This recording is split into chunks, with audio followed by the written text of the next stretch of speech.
Hello students, this is your bio class. तो बच्चों, आज हम बात करने वाले हैं एंडोमेम्ब्रेन सिस्टम के अलावा जो सेल ऑर्गेनेल्स बचते हैं उनकी। तो चलिए सबसे पहले बात करते हैं माइटोकॉन्ड्रिया के बारे में। बच्चों, माइटोकॉन्ड्रिया स्पेसिफिकली स्टेन नहीं है और ना ही इजीली माइक्रोस्कोप के अंदर विजिबल है। ये जो माइटोकॉन्ड्रिया का नंबर है हर सेल के अंदर वैरी करता है, यानी कि डिफरेंट डिफरेंट सेल्स में different different number of mitochondria present होंगे। उनकी फिजियोलॉजिकल एक्टिविटीज़ हैं जो सेल्स की, उनके ऊपर भी ये बेस्ड है। शेप और साइज़ की अगर हम बात करें तो शेप और साइज़ भी इसका काफ़ी वेरिएबल रहता है, कोई फिक्स शेप और साइज़ नहीं है। टिपिकली सॉसेज शेप्ड ये हो सकता है या सिलेंड्रिकल शेप्ड हो सकता है, जिसका diameter 0.2 to 1 micrometre, average 0.5 micrometre की रेंज में रहता है इसका साइज़, और लेंथ 1 से 4.1 माइक्रोमीटर की रहती है। हर एक माइटोकॉन्ड्रिया, ये इंपॉर्टेंट है, ये लाइन इंपॉर्टेंट है बच्चों, हर एक mitochondria double membrane bound structure होता है। आउटर मेम्ब्रेन और इनर मेम्ब्रेन यहाँ पर प्रेजेंट होती हैं। यहाँ आप देख सकते हैं outer membrane and this is outer membrane and this is inner membrane.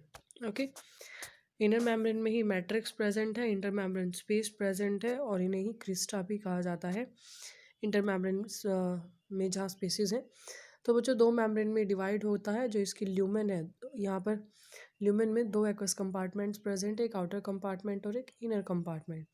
जो इनर कंपार्टमेंट है उसे मैट्रिक्स कहेंगे और आउटर जो मेम्ब्रेन है हमारी, वो कॉन्टीन्यूसली लाइनिंग बाउंड्री बनाती है ऑर्गेनल की। इनर मेम्ब्रेन बच्चों हमारी एक इनफोल्डिंग्स भी बनाती है, जिसे क्रिस्टे कहेंगे। यहाँ हमने पढ़ा भी था ना अभी, इनर मेम्ब्रेन की जो ये इनफोल्डिंग्स है इन्हें हम क्रिस्टे कहेंगे। और यहाँ पर जो इसके अंदर ये ल्यूमेन प्रेजेंट है, इसमें जो कैविटी है इसे हम मैट्रिक्स कहेंगे कंपार्टमेंट के अंदर। ठीक है, इनर मेम्ब्रेन की इनफोल्डिंग्स को हमने क्रिस्टे कहा, और जो क्रिस्टे हैं इन ये हेल्प करते हैं सरफेस एरिया इंक्रीज करने में। दोनों ही जो मेम्ब्रेन्स हैं वो स्पेसिफिक होती है एंजाइम्स के लिए, माइटोकॉन्ड्रियल फंक्शन जहाँ परफॉर्म होंगे। और माइटोकॉन्ड्रिया हमें पता है एरोबिक रेस्पिरेशन की साइट होता है, ये एटीपी की फॉर्म में एनर्जी को प्रोड्यूस करता है, इसीलिए ये भी इंपॉर्टेंट है। इसे power house of the cell कहा जाता है। इसी मैट्रिक्स के अंदर बच्चों सिंगल सर्कुलर डीएनए मॉलिक्यूल होता है, यानी कि खुद का ही डीएनए होता है माइटोकॉन्ड्रिया का। आरएनए मॉलिक्यूल्स इसके अंदर होते हैं। राइबोसोम 70 टाइप ऑफ राइबोसोम इसके अंदर है। Components required for the synthesis of protein, protein की सिंथेसिस के लिए जो जो कंपोनेंट्स हैं प्रेजेंट, और भी जो कंपोनेंट्स चाहिए वो प्रेजेंट होंगे। माइटोकॉन्ड्रिया बच्चों हमेशा फिजन के थ्रू ही डिवाइड करता है। अगर हम बात करें आगे प्लास्टिड्स की, तो प्लास्टिड्स हमें पता है ऑलमोस्ट प्लांट सेल्स में प्रेजेंट होते हैं और यूग्लिनोइड्स में, इजीली माइक्रोस्कोप के अंदर इन्हें देखा जा सकता है। इनके अंदर कुछ स्पेसिफिक पिगमेंट्स होते हैं बच्चों, जो प्लांट्स के अंदर कलर्स प्रोवाइड करेंगे।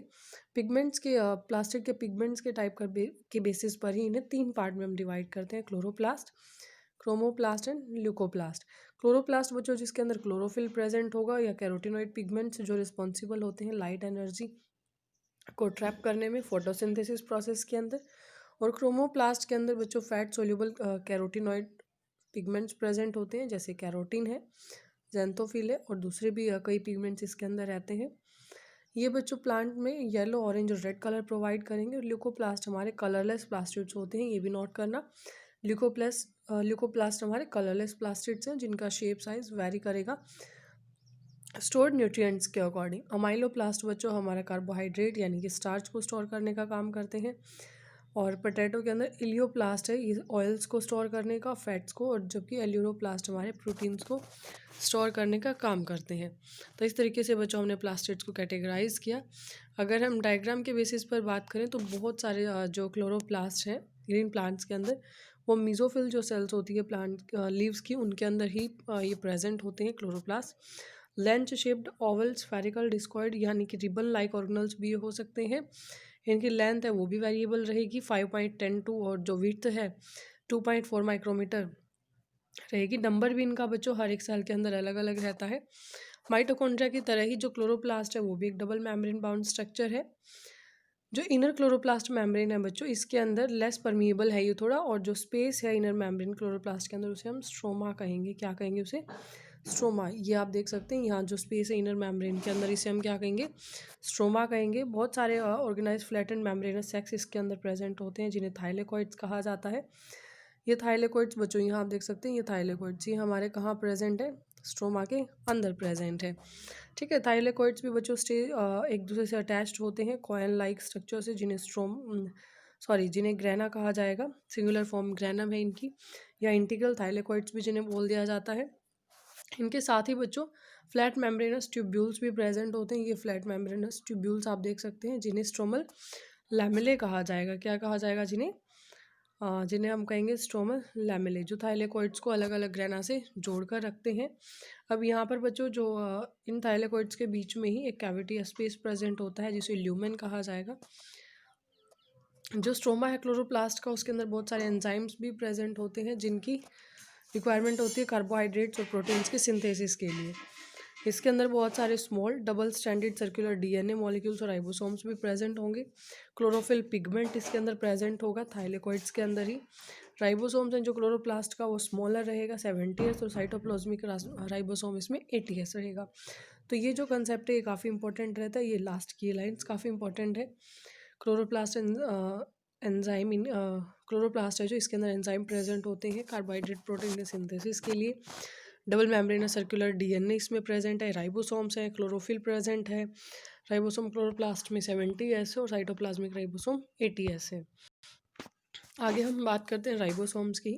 राइबोसोम्स बच्चों ग्रैन्युलर स्ट्रक्चर है। सबसे पहले इलेक्ट्रॉन माइक्रोस्कोप से ऑब्जर्व किया गया डेंस पार्टिकल की तरह इसे ऑब्जर्व किया गया था। गॉर्ग पैलेट ने 1953 में इसके बारे में बताया था। यहाँ पर राइबोन्यूक्लिक एसिड इनके अंदर प्रेजेंट होता है, प्रोटीन्स होते हैं, कोई भी मेम्ब्रेन इनमें प्रेजेंट नहीं होती। यूकारियोटिक राइबोसोम 80s और प्रोकारियोटिक राइबोसोम 70s रहेगा। ऐसे यहाँ पर सडबर्ग यूनिट हमारी रहेगी, जो सेडिमेंटेशन कोफिशिएंट के लिए स्टैंड करती है। इनडायरेक्टली हम कह सकते हैं कि कहीं ना कहीं डेंसिटी और साइज का मेजरमेंट है। 70 और 80s दोनों ही राइबोसोम्स बच्चों दो सब यूनिट से मिलकर बने होते हैं। जो 70s की यूनिट है वो हमारी रहेगी 30 और 50।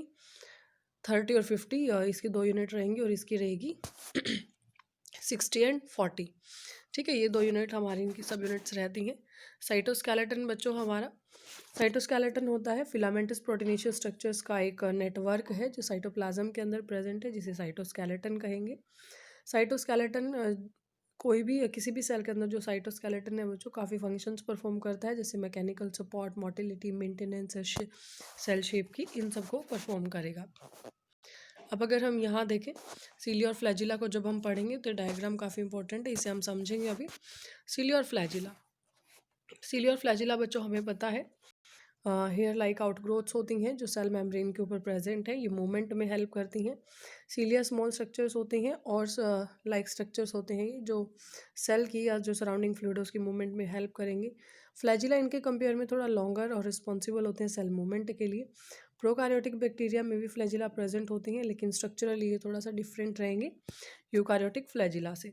अगर हम इलेक्ट्रॉन माइक्रोस्कोप से देखें तो सीलिया और फ्लैजिला हैं जो, दोनों में ही प्लाज्मा मेम्ब्रेन की कवरिंग होगी, और जो इनका कोर है उसे एक्सोनिम कहा जाएगा, जहाँ पर बहुत सारे माइक्रोट्यूब्यूल्स हैं पैरेलली प्रेजेंट होंगे एक लॉन्ग एक्सिस के अंदर। एक्सोनिम यूजुअली बच्चों उनके अंदर 9 पेयर्स हैं, जो डबलेट्स के 9 पेयर प्रेजेंट होते हैं पेरिफेरल माइक्रोट्यूब्यूल्स में, और एक सेंट्रली माइक्रोट्यूब्यूल प्रेजेंट होता है।